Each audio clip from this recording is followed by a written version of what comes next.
Well, this morning we're going to continue in our series on God in the movies, and it was fascinating to read about the movie Frozen. I'll tell you what, I had no idea if you start looking at theology in the movies about how many folks out there, particularly some Christians, who are looking for the absolute worst in a movie. And the irony is you turn around and you'll find another Christian author who finds the absolute best in something where you got trouble finding any Christianity, almost myself. But Disney's animated film was based on, for those of us who remember the old fairy tales, is Hans Christian Andersen's story of the Snow Queen. And Princess Elsa has the power to turn everything into ice simply by touch. The trouble is she can't control her ability. She has a young sister. Her sister's Princess Anna. And they are very close. But one night, while they're playing, there's an accident. Well, a wound to the head leaves Anna with a streak of white hair. And the story goes that then a wound to the heart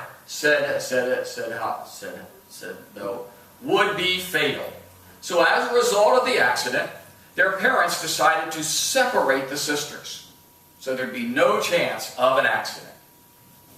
Kind of reminded me a little bit of our parents, at least on the Howard County side. I'm guessing there's a few on the Anne Arundel County side that we call them helicopter moms and dads, that they just got to fly over top of their kid the whole time, 100% of the time, because they can't trust they trust their kid to do anything, because their kid never does anything wrong, and they just want to make sure that they're always there, put them in the bubble so nothing ever happens. Some of us here know all too well that we can't put our children in a bubble. We know all too well. So Elsa becomes the teenage queen. And at her coronation, she loses control. And you ought to see the film she's in there, and she gets really angry. And of course, when she turns around, she automatically loses control of her freezing, and she freezes everything. And everybody. It's terrible. And she becomes a sorcerer to the folks. So in desperation, Elsa runs away to a mountain in isolation. Anna, on the other hand, is the more outgoing, know-it-all second child. That wasn't too hard for Janet and Janet and I to understand, because the first child was kind of unsure, questioned, and took her way along, and the second one just knew it all, and sometimes still does. But it's okay. She is determined, Anna is determined to find her sister and to unfreeze the village. Anna's going to save the world. You know, while Disney may not have intended for the Christian principles to come through, the presupposition, the suppositions in the movie are pretty explicit. But I want to tell you that when you read about the movie online, you will find stories on the other side that talk about, one, particularly the theme song of this movie, as being somewhat a catalyst to argument with Christians. One side sees it as an explanation of a social, a change that they're not happy with, and others simply see it as an adolescent queen going through her puberty. So understand that, as in every film, I'm not saying you have to go see it, even if it's Disney. But look at it from the way we're going to look at it for this morning. So I want to highlight three aspects of the film for today. It actually is beautiful, and movingly it portrays sort of our human predicament. That's sort of the first part of this. Elsa's ability to create snow and ice accidentally endangered her sister. Well, that's sort of a real life thing. We all have skills and talents. The world has chemicals and poison ivy and all kinds of things that can be really bad. And yet, we also can read that many of these animals, snakes particularly, the amount of research that's being done with snake venom, and as far as I'm concerned, snakes and other than a pair of boots don't serve a whole lot of purpose in my life. But the amount of good that has come out of research of venomous snakes in the medical field is amazing. So even though Elsa seems to have this curse, It is only a curse in how it gets used. So when it endangered her little sister, in other words, then the parents overreacted, and they took control, and then they told Elsa, not only have we separated you, but we want you to stay in the castle, and we want you to hide it, we want you to conceal it, and don't even feel it. We want you to ignore the emotions. That's a pretty real-life human condition. Some of us choose to live our lives that way. Some of us had it imposed on us. Some of us told us to be seen and not heard. Some of us, and it was more than just a figure of speech. It was how we were raised and intended to not allow to be independent. Elsa was sent, and she has this power. She doesn't know how to control it. And she's told to simply go to her room, live out her life, and just don't think about it anymore. And if you don't think about it, it won't be a problem. So Elsa spent her time in her room, hidden from the outside world. The gates of the castle were closed, and more significantly, the gates of her sister's heart remained shut. So rather than learning to control her powers controlled her. You know, there are things in our lives that control us. But you know, one of the things that we learned that was interesting, it was just yesterday that I was talking to someone who wants to rent the community hall, and come to find out I taught both of his kids and we knew each other and all that. And he asked me if I was there when Ms. Vasella, the principal, was there, and that's my favorite principal of all time. And she and I really like each other a lot. And you know, it was interesting because I knew I was going to speak on this day, and yesterday I said to him, said she and I didn't have a great relationship, but by the last year, I finally knew that I had to get her out of the control seat. Yes, she was making life difficult on me. However, I let her have that control seat. Remember a video I showed months ago? It was Jesus on the stool, and the woman kept telling her that she wanted him to sit in the stool in the center of her life on the throne, and she kept trying to push him off and get one cheek on and that kind of, and it was who we were going to put on the control seat of our life. Because our lives are somewhat out of control at times. Well, Elsa had given up the control. She had just accepted that she had no control over her abilities. There was nothing she could do. It was a curse. She was evil. She was ruining everything. So her one answer is, I'm not staying in this room anymore. I'm going to run away. And she ran off into the mountains to be alone, where she couldn't hurt anybody. That was her thought. I'm going to go away where I can't hurt anybody. And she sings about how she was going to be the good, how she was going to be the good girl that she had to be. And she would never let anyone see the truth. It's a pretty powerful song. In fact, she couldn't keep it in. She basically began singing, I must let it go. She says, that perfect girl is gone. Maybe you can identify that the perfect girl, the perfect guy, the perfect Christian, the perfect employee, the perfect spouse, even with all the anniversaries we celebrated here, I'm guessing, other than a few of us, there are no perfect spouses in the room. And I'm not including myself in that. I just didn't want to leave Smitty and Cheryl out. But she couldn't keep it in. So when we feel that we have to perform for acceptance, instead of realizing that we're loved by a God who doesn't care where we've been or what we've done, we start to collapse. A friend of mine who's big in the computer said that's what he's always disliked about Windows, and he's always been an Apple computer fan. He said because the system for Windows is designed with all these little doors that every time somebody creates a new opportunity, the Windows allows you to have a little gateway into their system. So your program will work in their system. And every time you do that, the more entries into the system, it just gets overloaded, and finally, after about 5 to 6 years, Windows collapses on itself, is the way he describes it in computer terms. it collapses on itself. It just can't hold up all the extra things that have been added to it over time.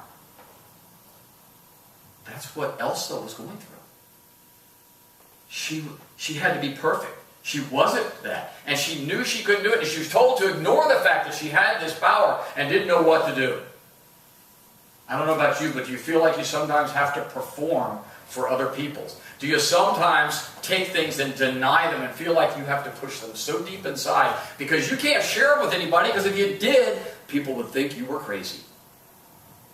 Well, welcome to the crazy world, because I think I'm part of the crazy world. And I'm one of those crazy guys who has a real hard time a lot of times of pushing it way down. You know, a lot of times you get talking to me, I probably tell you a whole lot more than you ever want to know. But this whole idea of the movie was Elsa afraid of who she was? Are we afraid of who we are? Are we ashamed of what we have done? Are we frightened that if people really knew that they would stop accepting us? Eventually, we end up living with a denial, and it becomes invisible. Invisible to other people, but not invisible to any of us individually. We cannot keep our emotions secret forever. Unfortunately, when that happens, we often find that they surface. And when they finally come they finally make their way all the way to the top, it's usually because they've been under pressure for so long. It's like a volcano. And it explodes and it destroys everything in its path. Oh, sure, it may not destroy, so we may not break tables and smash glasses. But I bet you those emotions explode and we hurt people, particularly those who are closer to us. For some reason, the church, like the queen and the king, have often told us to repress our passions. Oh, you shouldn't feel that way. We tell our young folks, you need to deal with those feelings. Gee, that's really nice, because we told them that, but we probably didn't do a great job of dealing with them. Or maybe we did, but we didn't share with them how we managed that passion, or whether it had been a physical lust, or whether it had been a desire to work ourselves in the ground, or whether it had been a desire to run from reality and hide. The church has often been like the king and queen and said, suck it up, cover it up, bury it, move on. We have desires. What did God intend for Elsa to do with her ability to freeze? I don't really know. But Elsa needed to find out what God intended for that gift that appeared to be a curse. What does God intend to do with your fill in the blank? With your quick anger? With your truly soft heart that just cries at everything? Or anything in between those two? God will use them. Oh, He may temper the anger down. He may pull the other one up a little bit. But He's going to use that gift. The issue isn't as much that we want things, it's how we handle our needs and desires. When we humbly subject ourselves to God, trusting Him and His Word to guide and fulfill us, then the right way and the right time, we're going to have a place. It's when we give desire free rein to fulfill itself, it's whenever we say, all right, this is just who I am. You know, so I'm just going to let my life run wild because God made me that way. I often hear that all the time. Well, why did God make the person to be so awful if that's not just the way He intended them to be? I don't buy what John Calvin says when he says there are some chosen to be saved and some chosen to be damned. Don't buy that. Like Elsa, we have human powers to master the nature that we live in. We need to find out what God intends for us to do with it. Let ourselves, left to ourselves, that we will become isolated and eventually will alienate everyone around us. In Frozen, the different characters who are all animated assume that the act of true love is a kiss. One of the things we didn't talk about at the beginning is Anna, the younger one, she had to be the first one to get married. She's going to be the first one out. She's going to get married. And, she just thought it was all about getting married and getting true love's kiss. It was interesting this past week. I was talking to my mom and dad on their anniversary, and I said, it's really hard to understand. But we truly think that true love, and whether we like it or not, us, have been guilty of teaching our young kids that's what it's about. Oh, that first kiss. Oh, that first handhold. That first this. And I was talking with Pastor Bill and Pastor Marty this week at our monthly breakfast here at Morning Star. And for the first time, someone explained it. And I'm not sure I buy into it 100%, but I'm beginning to think. They were discussing about how that mentality has led us to 53% of a divorce rate. That what we have taught and taught ourselves is how to practice divorce. I looked at them like they were crazy. And they said, we tell them from age 8 to 10, oh, you can have a little boyfriend, that's all right. But then if he acts weird and you don't like him, then just throw him aside. And I switch it around and tell the boys that, you can do that. And if she starts to cry, just move on. And if you get to middle school or go to high school, and then they start wearing clothes that aren't cool, well, everybody understands you got to dump them then. Nobody's going to date a guy or a girl who wears uncool clothes, particularly in Howard and Amarillo counties. My gosh. So we're going to throw them aside. And we continue to do that over and over and over again. So when it comes time that we've been married for 15 or 20 years, we look at our lives and we go, I'm really tired of those shoes that he's wearing. He's got to go. I think Janet likes my shoes. It's okay. Yeah, because you're getting rid of the snakes. But the characters assumed, and Anna was wrapped up in this idea that this was true love. And that true love would break the curse. Typical Disney, right? We're going to go get the kiss, Sleeping Beauty awakes, everything's wonderful, and it goes on. But Elsa is off, and she's exiled. Anna is out looking for her. They're about to freeze, and Princess Anna realizes that what she thought was true love was not. Hans was just using her to get to the throne. She confesses, I don't even know what true love is. Well, there's a little snowman in a movie called Olaf. All right?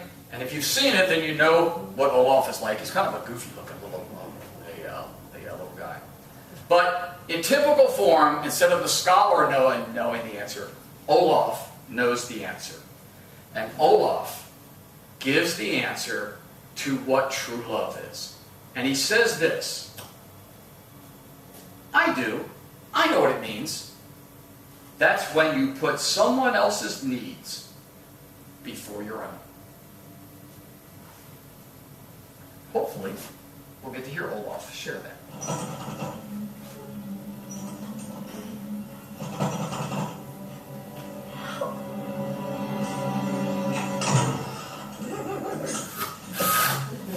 Anna!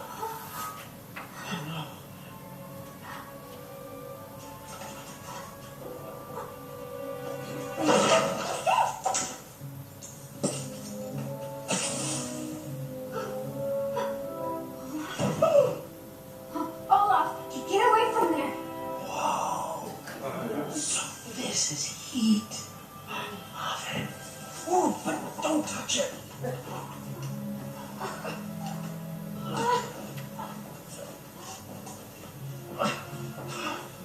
So, where's Hans? What happened to your kiss? I was wrong about him. It wasn't true love. Well, we ran all the way here. Please, Olaf, you can't stay here. You melt. I am not leaving here until we find some other act of true love to save you. Do you happen to have any ideas? I don't even know what love is. That's okay. I do. Love is putting someone else's needs before yours. Like, you know, how Kristoff brought you back here to Hans and left you forever. Kristoff loves me? Wow, you really don't know anything about love, do you? Olaf, you're melting. Some people are worth melting for. Just let me know right this second. Ah! Don't worry, I've got it. We're gonna get through this. Oh, wait. Hang on. I'm getting something. It's Kristoff and Sven! They're coming back this way! Some people are worth melting for. It took a little snowman to get past that complicated human brain. So simple and so uncomplicated, it's so right on. True love is not infatuation. It's not some connection that she felt as her first love. Hans, the true love is when you sacrifice. It's someone worth melting for. And she realizes this. And the irony is, she then in turn risks her entire life to go save her sister, the Ice Queen. And in the process, as she's saving her sister, she ends up losing her life. She ends up losing her life. She turns away, and true love's kiss as she runs to save her sister. Anna places herself between the sword and her sister, who is supposedly cursed. She willingly dies to save the one who had done nothing to deserve such love. Sound familiar? John 15, verse 13. I told you this week to memorize it. Greater love has no one than this, to lay down one's life for one's friend. Why? Because she loved Elsa, a love which was unearned and undeserved. Her sister shut her out. Her sister ran away. Olaf, the snowman, had defined love as putting your needs ahead of someone else's.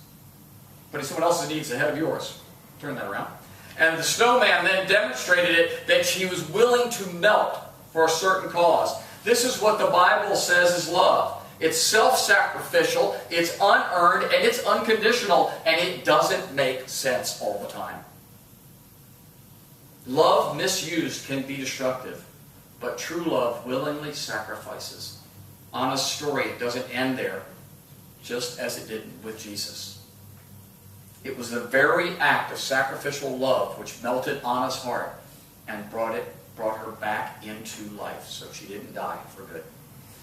And again, fulfilling the Jesus stereotype or the archetype, the Bible says that perfect love casts out fear. This is exactly what we have with Anna and Elsa when you watch the movie. When the risen Anna explains that it was love and not a kiss that unfroze her, something clicks in Elsa too. And at this point, Elsa, who has been locked away in the castle, who's now run away, who's suppressed all of her feelings and thinks that she's cursed, all of a sudden realizes what love is. She has seen it in her sister, who she had lost relationship with. She had spent a lifetime trying to earn her goodness. Remember the song? Be a good girl. Always have to be a good girl. Repeats over and over in the song. Now she stopped trying to earn it and was revealed in unearned love that her sister had shown her. Now something amazing had happened. Elsa's heart was unfrozen. Anna was alive. This is why Jesus tells his friends, "A new command I give you. Love one another. Love them as I have loved you. So you must love them."